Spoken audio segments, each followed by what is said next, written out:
Nós vamos conversar hoje sobre as lições que podemos e devemos aprender com o texto de 2 Coríntios, capítulo 1, versos 3 a 7.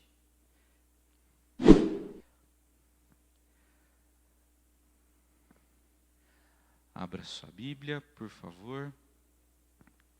Segunda Epístola de Paulo, endereçada aos Coríntios, capítulo 1. Leremos a partir do verso 3.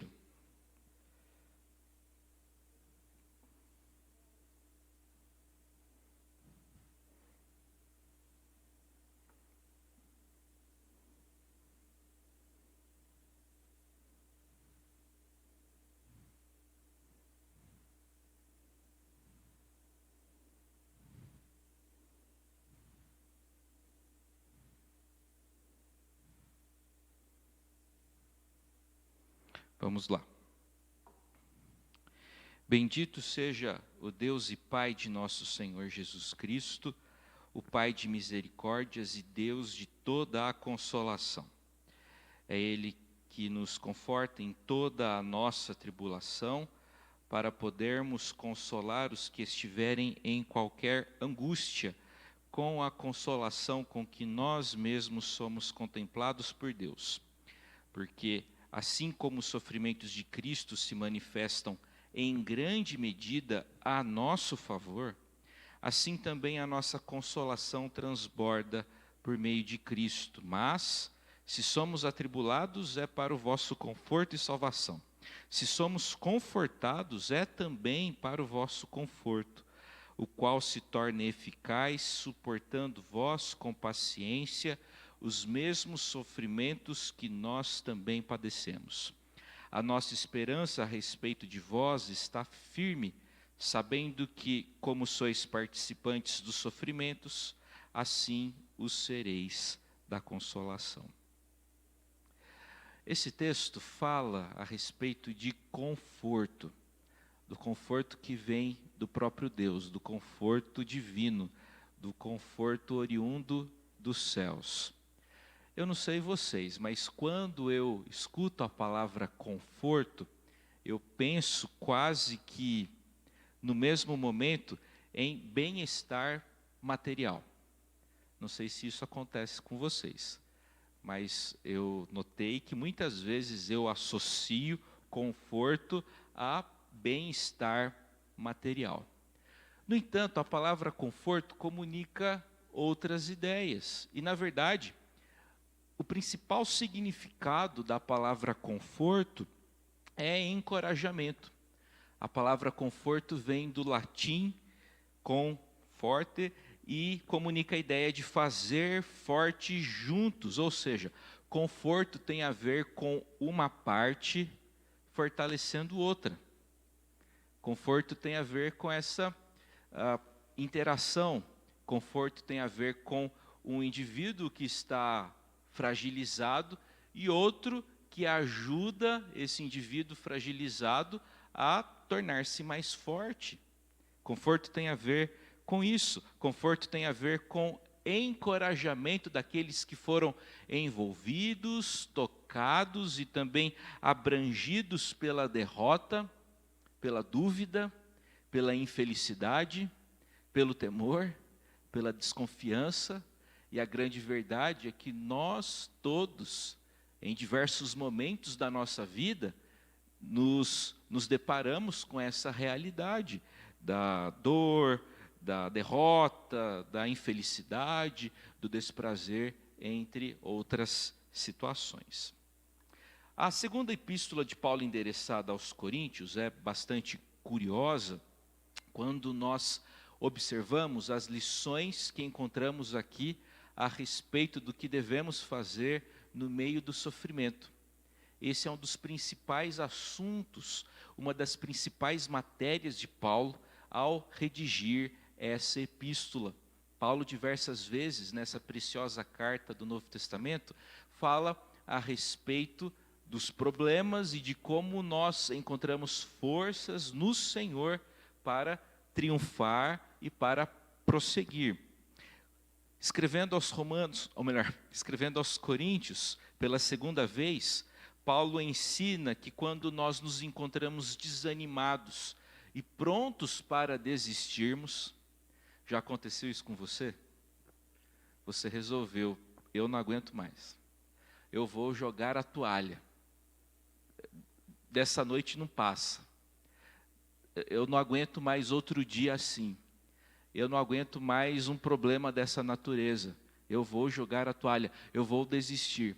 Em momentos assim, quando a gente está pronto para desistir, resolvido a abandonar tudo, a Escritura nos ensina que nós devemos mudar o foco de nós mesmos e nos concentrarmos em Deus. Então essa é uma primeira e preciosa lição que nós aprendemos. Quando você está pronto para jogar a toalha, eu desisto. É hora de você deixar de se concentrar tanto em você e passar a se concentrar mais no Senhor. Meus irmãos, nós aprendemos algumas lições a respeito desse conforto.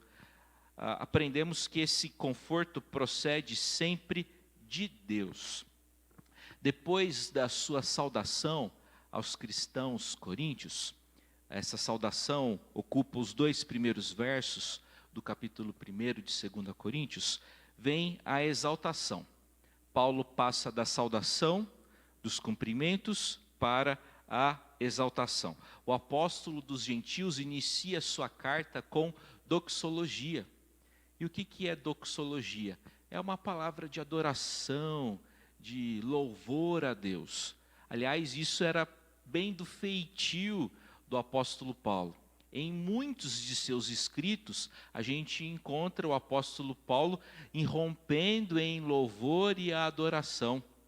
Deus fascinava Paulo, encantava Paulo. E quando a gente lida com algo dessa forma, né, conscientes da importância daquele objeto, daquele ser, não é incomum a gente irromper em louvor, em elogio. Paulo não podia cantar sobre suas circunstâncias. As circunstâncias de Paulo, naquela ocasião, na ocasião da redação da epístola, não eram favoráveis. Aliás, significativa parte do ministério de Paulo foi executado em circunstâncias altamente desfavoráveis do ponto de vista meramente humano. Então Paulo não podia cantar sobre suas circunstâncias, mas ele podia cantar sobre o Deus que está no controle de todas as circunstâncias. Paulo começa, verso 3. Bendito seja o Deus e Pai de nosso Senhor Jesus Cristo, o Pai de misericórdias e Deus de toda a consolação. A palavra grega traduzida por bendito é uma forma judaica de louvor a Deus, reconhecendo o ser divino como fonte de todas as bênçãos. E aí eu fiquei pensando no hino 57 do nosso inário, cujo refrão diz: de todo bem a fonte é nosso bom Senhor. Louvai a Deus, repete-se a expressão, louvai a Deus por todo o seu amor. Então, quando Paulo declara, bendito seja Deus, a ideia é essa, de louvor a esse Deus que é a fonte de todas as bênçãos. Curiosamente, nós encontramos essa mesma sentença, bendito seja Deus, também em Efésios capítulo 1, verso 3, e em 1 Pedro capítulo 1, verso 3. Olha só, a gente está falando de 2 Coríntios capítulo 1, verso 3, e em Efésios 1:3 e 1 Pedro 1:3, nós encontramos essa mesma sentença, bendito seja Deus. Curiosamente, na passagem de Efésios, Paulo estimula os crentes de Éfeso para louvarem a Deus por conta das bênçãos relacionadas ao passado. Em Efésios capítulo 1, Paulo diz e recorda os crentes de que eles foram abençoados e salvos desde a fundação do mundo. Agora aqui em 2 Coríntios, Paulo estimula os crentes a darem graças a Deus pelas bênçãos do presente, enquanto que em 1 Pedro 1,3, Paulo estimula os crentes a louvarem a Deus, a bendizerem a Deus, em virtude das bênçãos do Senhor relacionadas ao futuro. Curioso, não? Muito bem. Nesse versículo 3, Paulo faz 3 declarações distintas acerca do ser divino. Em primeiro lugar, Paulo declara que Deus é o Pai de nosso Senhor Jesus Cristo. A Escritura Sagrada participa-nos dessa realidade de que existe somente um Deus que subsiste em 3 pessoas, Pai, Filho e Espírito Santo. Nós encontramos em diversas passagens essa realidade de que Jesus Cristo é o Filho de Deus. O cristianismo compreende que o Filho é eternamente gerado do Pai e é a exata expressão do Pai. Quando é que Deus vê em nós filhos? A gente sabe, né? Jesus é o Filho de Deus. E quando é que Deus vê em nós filhos? Deus vê em nós filhos tão somente quando vê o Filho dele em nós.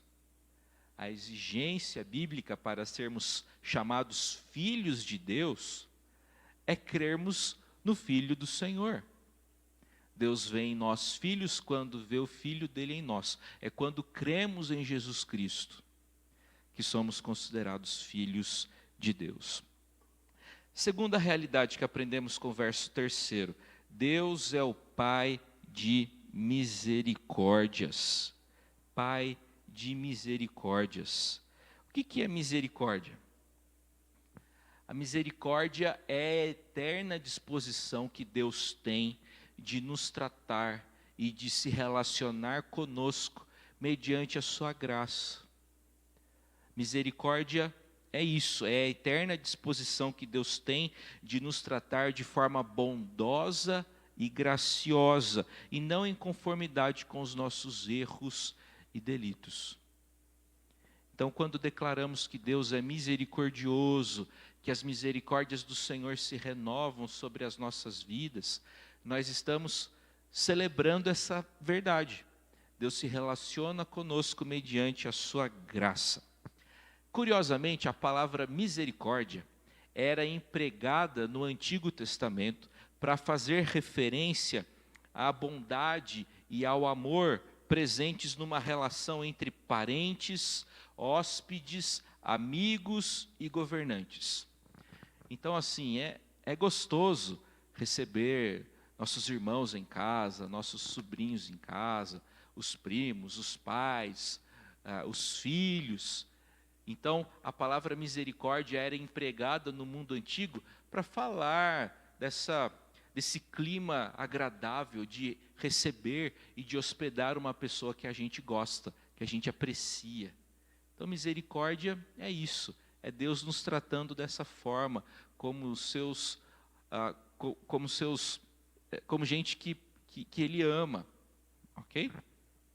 Eu gosto muito de uma frase atribuída a um teólogo alemão chamado Klaus Westermann. E Klaus Westermann costumava dizer o seguinte: o compadecimento divino não pergunta pela culpa. Repito, o compadecimento divino não pergunta pela culpa. Imagine você que tem filhos. Aí você está no quarto e você escuta que na cozinha um vidro quebrou. E é curioso quando o vidro quebra, né? Porque depois do barulho do vidro se espatifando no chão, vem um período de silêncio, né? Todo mundo fica quieto. O que vai acontecer? E na cozinha só os filhos estavam. E aí o pai chega e uma das primeiras perguntas geralmente é a seguinte: quem é que derrubou? De quem que é a culpa? Deus não precisa fazer essa pergunta. O compadecimento divino não pergunta pela culpa. Sabe por quê? Porque Deus já sabe quem é o culpado. E quem é o culpado? Jesus. O culpado é Jesus. Por quê? Deixa eu explicar. 2 Coríntios 5:21 é o texto que nós conversamos no domingo passado. Aquele que não conheceu o pecado, ele o fez pecado por nós, para que nele fôssemos feitos justiça de Deus. Deus puniu Jesus por conta dos nossos pecados. Nós hoje podemos ter misericórdia da parte do Senhor, porque Jesus, no Calvário, recebeu a ira que nós deveríamos merecer. Então podemos contar com essa compaixão, com esse compadecimento, porque na cruz Jesus reivindicou para si os nossos pecados e os nossos deméritos. Então olha só, quanta coisa bacana que a gente aprende com o verso 3. Deus é o Pai de Jesus Cristo, Ele é o Pai de toda a misericórdia. E aprendemos aqui também que Deus é o Deus de toda a consolação. Deus não é o Deus de alguma consolação. Deus é o Deus de toda a consolação. Deus, quando nos consola, consola de forma plena. O consolo de Deus é perene. O consolo de Deus é real. A indústria farmacêutica ganha muito dinheiro. Nesses últimos 2 anos, ela faturou demais. Só que a indústria farmacêutica sempre ganhou muito dinheiro. E um dos principais segmentos é a venda de analgésicos. Afinal de contas, ninguém gosta de sentir dor. E tem remédio para toda espécie de dor. Dor na garganta, Strepsils. Né? Dor muscular, Salompas. Né? Estou fazendo propaganda de graça. O que mais? Enfim, tem remédio para toda espécie de dor. Né? E nem sei se os nomes que eu falei são os certos mesmo. Né? Acho que sim. No entanto, a verdade é que apenas Deus pode operar efetivamente dentro das plataformas do nosso interior. Só Deus pode consolar o nosso coração de verdade. Ok? E, gente, não devemos pensar em consolo em termos de comiseração, pois a comiseração nos enfraquece em vez de nos fortalecer. O consolo de Deus não é como aquele pai que está com dozinha do filho e resolve comprar para que ele seja consolado, uma barra de chocolate, né, laca com óleo ou laca e diamante negro, e aí o menino está chateado, o pai vai lá e dá-lhe chocolate para ele se distrair. Muitas vezes, a Raquel está olhando para mim, fazendo assim, que às vezes eu faço isso, né? Faço isso comigo mesmo, né? Eu mereço um chocolate.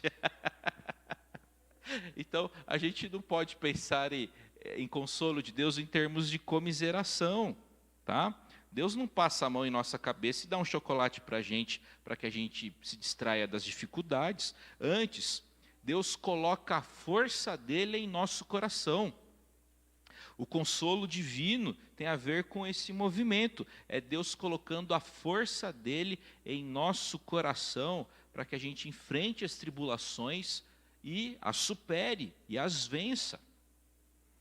Então, a primeira lição que a gente aprende aqui é que o conforto verdadeiro é proveniente sempre de Deus. Ok? Segunda lição que eu destaco nessa noite é que o conforto que é dado por Deus é usado pelo próprio Deus. Tá? Depois de descrever um pouco dos atributos divinos, Paulo descreve a atividade divina nos corações dos crentes no verso 4. Olha lá. Ele que nos conforta em toda a nossa tribulação, para podermos consolar os que estiverem em qualquer angústia, com a consolação com que nós mesmos somos contemplados por Deus. A palavra grega traduzida por conforta denota ficar ao lado de uma pessoa para encorajá-la enquanto estiver suportando pesadas provas. Sabe o que isso significa? Isso significa que enquanto você sofre, você não experimenta a ausência de Deus. Enquanto nós sofremos, podemos experimentar sim da presença de Deus. Porque às vezes a gente imagina justamente o contrário. Eu estou sofrendo, Deus me abandonou. Está tudo bem, Deus está comigo. Por meio do conforto divino, a gente experimenta na hora da tribulação a presença do Senhor conosco. E aqui, Paulo, apóstolo, nos informa de algo absolutamente fantástico e bonito. Deus quer promover uma verdadeira rede de consoladores e apoiadores. Deus me conforta para quê? Deus me conforta para que eu conforte o Genildo. Deus conforta o Genildo para quê? Como um fim nele mesmo? Não, Deus conforta o Genildo para que ele conforte a vida da Rose. Não é? Deus quer formar uma rede de consoladores e de apoiadores. Nós somos confortados a fim de reproduzirmos o conforto que experimentamos e que recebemos do Senhor. Antes de Deus trabalhar por nosso meio, Deus trabalha em nós. A verdade é que só consola aquele que foi consolado. Só conforta quem foi confortado. É curioso isso, né? É curioso quando você compreende que Deus permitiu que você passasse por algumas coisas para que você pudesse ajudar outras pessoas. Não é? Isso acontece muitas vezes. O consolo de Deus é realizado em nós, mas ele não pode parar em nós, ele deve prosseguir, ele deve alcançar outras vidas. Eu gosto muito da oração de um antigo cristão chamado Bernardo de Claraval. E Bernardo de Claraval, certa vez, fez a seguinte oração: Pai, faça-me represa do teu amor. Não peço para ser canal, pois passa por períodos de seca, mas que eu seja represa do teu amor, que alaga e inunda a todos ao meu redor, a partir do meu coração. Esse indivíduo queria estar cheio do Senhor, e de tão cheio ele queria transbordar para alcançar outras vidas. Pai, eu quero receber do teu conforto, quero receber da tua força, não para meu benefício somente, mas para reproduzir isso em outras vidas. Só que muitas vezes, em tempos de sofrimento, nós temos a tendência, a inclinação natural e perversa e pecaminosa de esquecermos do outro e de nos concentrarmos em nós mesmos. Não é verdade? Em momentos difíceis, em momentos de crise, nós temos essa inclinação quase que natural de concentrarmos em nós mesmos em detrimento do outro. Com isso, em vez de nos tornarmos esse canal de bênção, nós nos transformamos em cisternas rotas, como aquelas que nós encontramos em Jeremias no capítulo 2. Não é? Prosseguindo, gente, o verso 6 afirma: mas se somos atribulados é para vosso conforto e salvação. Se somos confortados é também para o vosso conforto, o qual se torna eficaz, suportando vós com paciência os mesmos sofrimentos que nós também padecemos. O apóstolo Paulo está dizendo mais ou menos o seguinte: gente, eu sofri um bocado por causa do ministério, mas eu entendo que esses meus sofrimentos são usados por Deus para a sua glória e para o bem dos crentes. Paulo tem essa compreensão espiritual de que muitas das dificuldades que ele suportou e estava suportando, Deus permitiu aquilo a fim de que aquela circunstância aparentemente desfavorável se tornasse em uma situação favorável para que outra pessoa ouvisse a respeito do Evangelho. No mundo espiritual, no reino de Deus, isso não é incomum. Algumas situações são altamente desfavoráveis para uns, no entanto, é no meio dessa situação desfavorável que uma oportunidade favorável ocorre a fim de que uma pessoa ouça a respeito do Evangelho, ou seja, edificada. Curioso, né? Nós encontramos aqui a preciosa verdade de que o conforto é instrumento de consolação para os demais. Ou seja, o consolo de Deus é amplo, é largo, é elástico, no sentido de que o Senhor deseja alcançar o maior número de pessoas. Falando sobre isso, a gente verifica que existe aí uma demanda, surge uma demanda por algo que é bastante raro no mundo contemporâneo, que é paciência. Não é? E como nós somos impacientes, não é mesmo? O trânsito que o diga, a fila do supermercado que o diga, a fila do pedágio que o diga. Todavia, a superação dos problemas envolve a necessidade de paciência, que não significa aceitação resignada dos problemas, mas, sim, triunfo e vitória sobre situações adversas. A paciência é necessária, pois a ausência dela, isto é, a impaciência, é altamente desfavorável, e a impaciência faz com que a gente faça muitas coisas horríveis. Não é? Eu gosto muito de um livro chamado Regra Pastoral, e ele foi escrito por Gregório Magno, e ele estabelece uma relação entre impaciência e furor. E ele diz que o furor empurra a alma para onde ela não desejaria, e esta, perturbada, age sem saber o que está fazendo, lamentando-se somente depois de dar-se conta do que fez. Né? Essas frases são curiosas porque elas não precisam de muito comentário, porque a gente entende isso muito bem. Quem nunca se enfureceu e no meio da fúria fez algo que não deveria ter feito?